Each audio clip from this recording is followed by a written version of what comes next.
Karibu kusikiliza habari kutoka Gralakwaa TV, The Sound of News. Hii unayosikiza si nyingine, ni Gralakwaa TV. Ili uwe wa kwanza kupata habari zetu, bonyeza alama ya kengele, like, comment and share. Hapo utakuwa namba moja kusikiliza habari kutoka Gralakwaa TV. Gralakwaa TV, The Sound of News. Bwana, wakikwambia ukistajabu ya Musa utaona ya Firauni.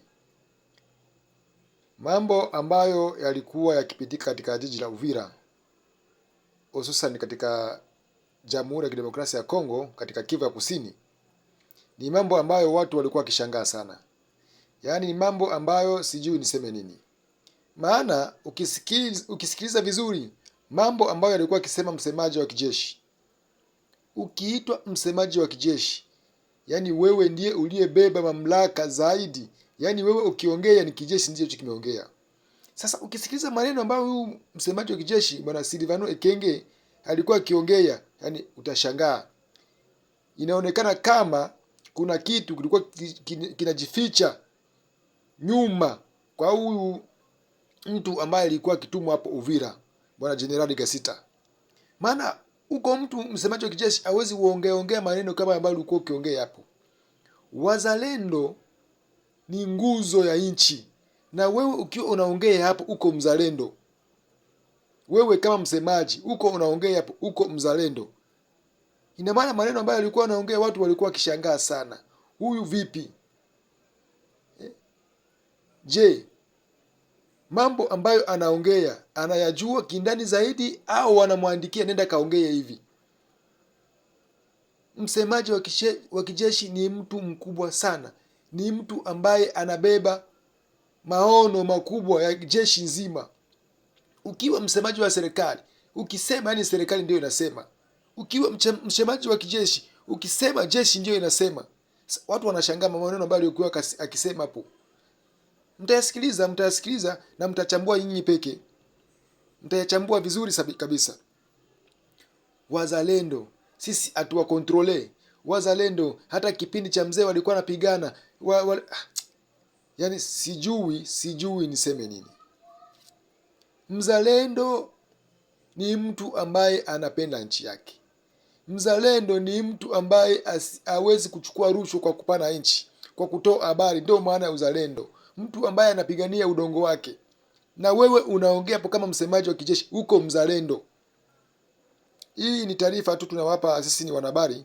Lazima tufikishe habari kwa wazalendo waelewe vizuri. Nous ne contrôlons pas, nous n'avons pas. Kwa sababu bila wazalendo hapa Uvira na Sud Kivu na wazalendo plus les armes, yani sehemu zote wangekuwa wameshakamata pour défendre la République, jeshi la taifa kweli. Ila tukitegemea zaidi hakuna chochote. Na tumeona mambo ambayo wamefanya hapa. Tumeona kwa macho yetu. C'était à l'époque des masikio. Et l'agression est revenue. Les mêmes wazalendo ont décidé de défendre leur terre contre cette agression. Et ce n'est pas à nous de les organiser, ce n'est pas à nous de les gérer. Ce sont des citoyens qui prennent en main la défense de leur pays. Nous ne les gérons pas, mais l'ami, c'est une force amie, les wazalendo constituent une force amie, parce que nous soutenons, nous combattons le même ennemi et nous soutenons la même cause, la cause Congo. Mais ce qui s'est fait aujourd'hui, c'est qu'il y a quelque chose qui cloche. Le contrôle des wazalendo.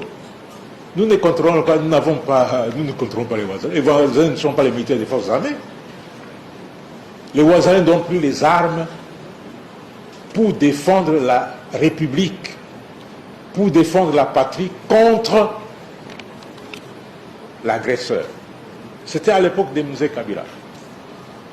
Et l'agression est revenue, les mêmes wazalendo ont décidé de défendre leur terre contre cette agression. Et ce n'est pas à nous de les organiser, ce n'est pas à nous de les gérer. Ce sont des citoyens qui prennent en main la défense de leur pays. Nous ne les gérons pas, mais l'ami, c'est une force amie, les Wazalendo constituent une force amie, parce que nous soutenons, nous combattons le même ennemi et nous soutenons la même cause, la cause Congo. Mais ce qui s'est fait aujourd'hui, c'est qu'il y a quelque chose qui cloche quelque part. On est tombé dans le piège de l'ennemi et on risque d'avoir des problèmes. Si le désordre doit s'empirer, doit s'intensifier, alors qui va perdre? C'est la République. Mais il est temps qu'Ossé Ouazalendo...